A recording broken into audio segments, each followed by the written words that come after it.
Hey everybody. So working on project part one. I'm going to take a few minutes here to go over it with you, explain what you need to do. All right. So first things first, this assignment is a file submission assignment, which means in order to submit it, you have to upload a file with your completed assignment. The easiest way to do this is to use the Microsoft Word file that I have attached to these instructions. You can download that file and then pull it up and it will be exactly what you see here on the screen. Then you can, if when you first download it, there might be a yellow box up here that basically says you can't make any changes to it unless you click on the little button that says enable editing. Make sure you do that. And then you should be able to then fill in your responses to each step of project part one. Then you'll save it to your device and then upload that file for your assignment submission. If you do not have Microsoft Word on your device, you could possibly use Google Docs. You might be able to still download it and then convert it from a Word document to a Google document, and then you can edit it and fill in your responses while it's in its Google Doc form, save it, and then convert it back to a Word document and upload it. So even though you don't have Word on your device, you can still use Google Docs in that way. I will also accept like OpenDoc or a PDF. That's fine. The one that does not work for me is a .pages file. It can't be opened on any of my computers. If you are really struggling to get the assignment into some sort of file format, reach out to me. But please, what I do not want you to do is to type or copy and paste everything into the comments box for the assignment. Please don't do that. It makes things very difficult. It's just a little harder for me. Now, if that's worst case scenario, sometimes I do tell students to go ahead and do that. But definitely, if you're thinking the only way I can submit this is if I put it all in the comments box, don't. Reach out to me first. We'll see what we can come up with together before we take that route. All right. So file format, right? Remember project part one, it's mandatory. You're not going to be able to move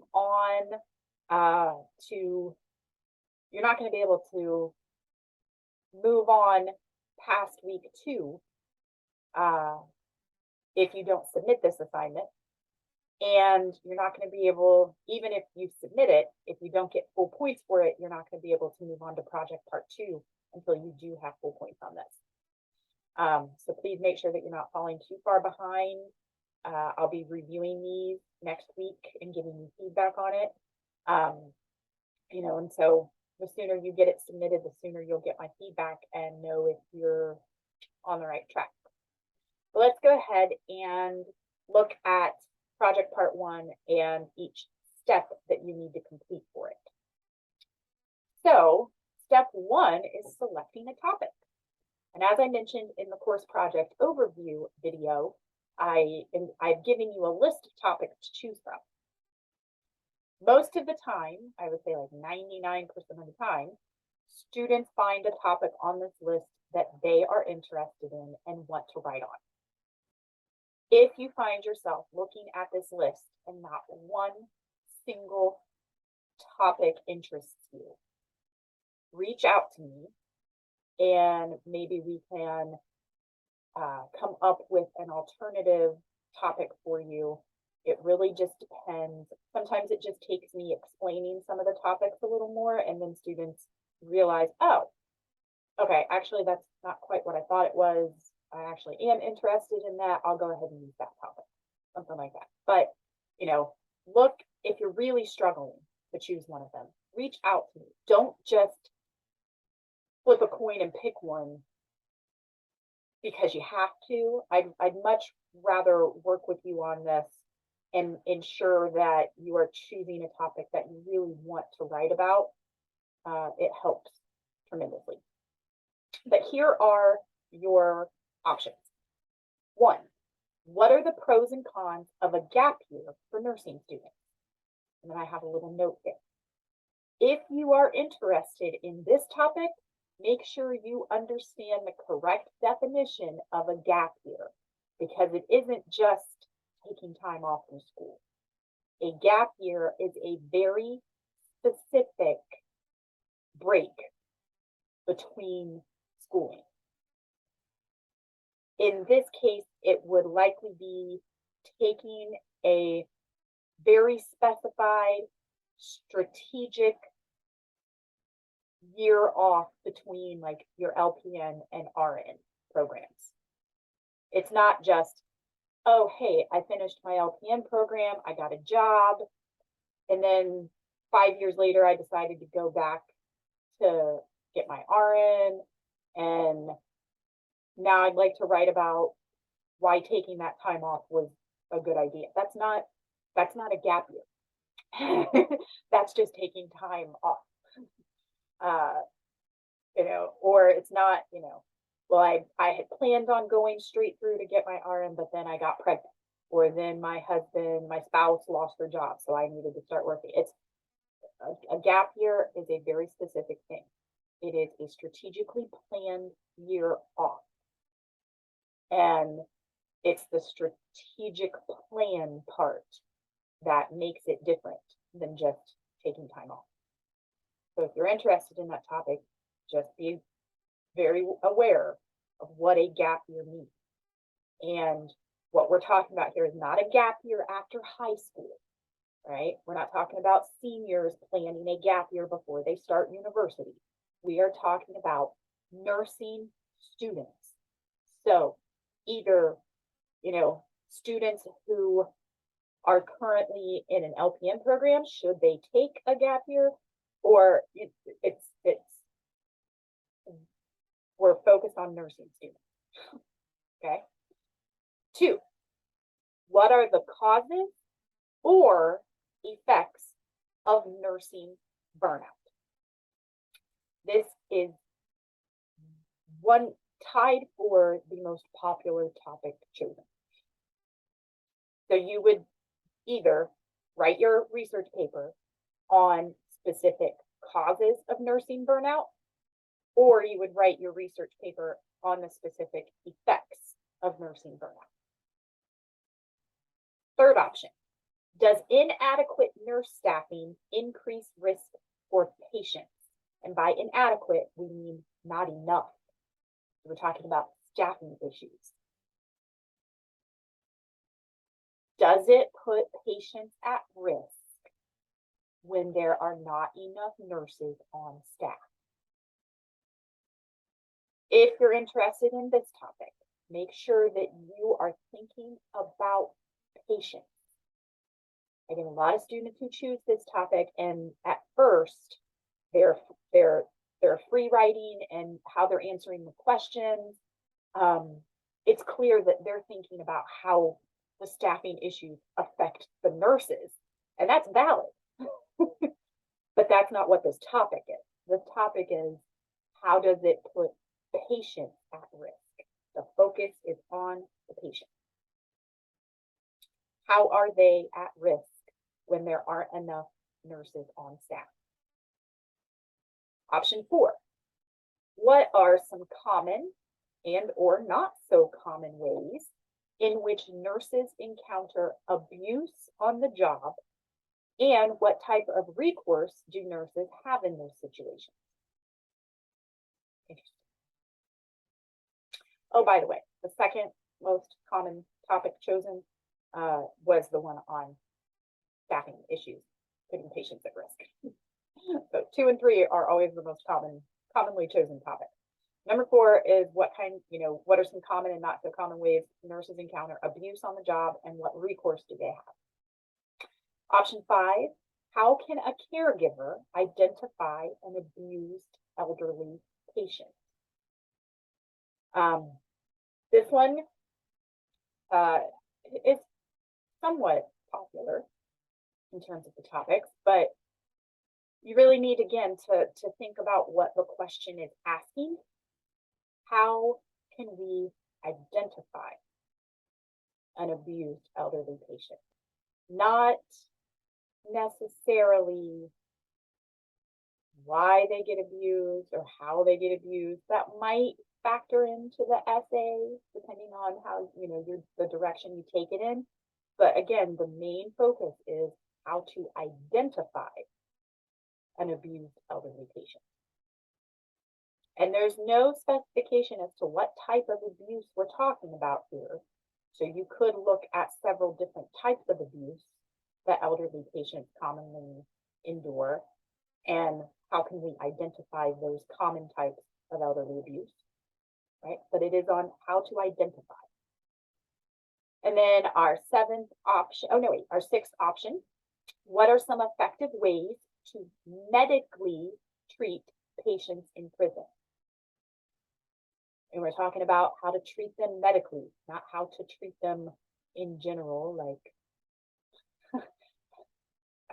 We're talking about what are ways to effectively treat patients medically while in prison. 7, what is music therapy and how does it work? Number 8, what is art therapy and how does it work? So those are your 8 options. Again, 2 and 3 are always popular picks. And don't feel like I'm saying I don't want you to choose those. I want you to choose the one that you are most interested in, because you're the one who has to do this research. You're the one who has to write this paper. So it's tough enough as it is, even if it's a topic you love. It's way harder if it's a topic you don't really care about. So pick the topic you want to write about. The only caveat, the only warning that I will give for that, though, is a lot of students, like I said, they pick number 2 or number 3 because they have personal experience. They know what burnout feels like, or they know what it's like to work short-staffed. And that's where the passion comes from for these topics. But this is an APA format research paper. It is an academic college level essay. So it can't be an emotional piece of writing. It can't just be about your experience. You can let your experience fuel your journey with the paper, but your personal experience can't take over the paper. You got to find a good balance there. But if you can find balance, then both of those topics end up being, again, very popular ones because students have a lot of experience with both of them. So think about those 8 topics and then choose the one you want to work with. Once you have chosen, you're going to move on to step 2, and you are going to free write on that topic. You're going to set a timer for yourself for 8 to 10 minutes. And right here, where it says begin your free write here, you are just going to start typing nonstop for 8 to 10 minutes about your topic. Anything, just wherever your brain takes you, what you already know about your topic, what experience you have with your topic, what you still want to learn about your topic, anything. Again, just 8 to 10 minutes nonstop. Don't worry about the spelling, the grammar, the mechanics, nothing. Don't even worry about going off topic. Just write, just type, right? All right, after you have done your free write, then you're going to move on to step 3, and differentiate. And you're going to answer these questions. First, why do you care about this issue? All right, type your answer right here, right below. Who else cares about this issue? What different kinds of views might they hold? And how do those views compare or differ to your own views on this issue? Type your answer directly below. Okay. What point of view on this issue do you want to communicate and why? And you don't really have to think too hard about that. This isn't an argumentative or a persuasive research paper, but it is, I still like to get students thinking about, you know, even though it is an informative research paper and not an argumentative or persuasive research paper, even an informative research paper will still often convey a point of view. So you want to think about that. What is your larger goal? What do you hope to accomplish by writing on this issue? Like, and again, this is sort of thinking about what you want your reader, right, to walk away with. And who is your audience and what effect do you want to have on their views? Again, it's not that this is persuasive or argumentative. It's just you are informing them. You are providing them information. So how do you want it to affect them? What are you hoping that they gain from reading your research paper? All right. So answer those questions there in step 3, and then move on to step 4. And step 4 is all about potential problems. This is your chance to ask me questions or share any of your worries or concerns with me. This isn't, what are potential problems with your topic? Like, I've had some students who choose, for instance, does inadequate nurse staffing put patients at risk? And then they get here to step 4, potential problems. And what they type in here is about staffing issues and why they're so bad and why they are problematic and problems, what the problems are to trying to fix the staffing issue. And it's like, no, this is supposed to be potential problems that you see with writing your paper, this whole journey of the course project. Are you worried about time management? Are you worried about, finding sources? Are you worried about making sure that you are using sources effectively? Are you worried about APA format? Are you worried about citations? That's the type of problems I'm inviting you to share with me here. Okay. And then that's it. 4 steps. Complete each one in full. Don't leave off step 4. Even if you don't see any potential problems yet, tell me that then. That way it's not just blank and you don't lose points for it and then have to go back and, type, I don't see any potential problems, and then get your full points to move on. Just complete each step in full.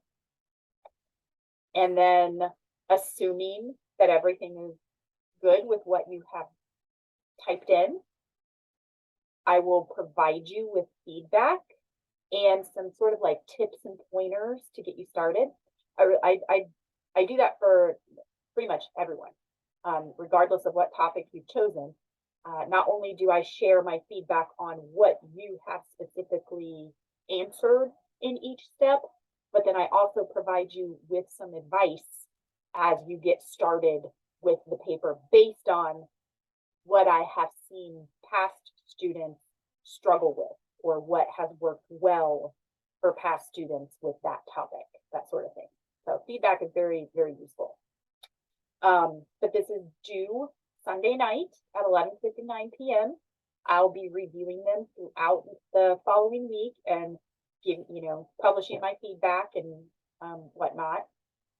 So do your best though, because this is project part 1. This is the start, and the biggest thing right now is making sure that you're choosing a topic that you are truly interested in and that you don't mind being committed to for the rest of the term. Got it? All right. Let me know if you have questions or run into any problems. Otherwise, I'm excited to see what topics you guys choose.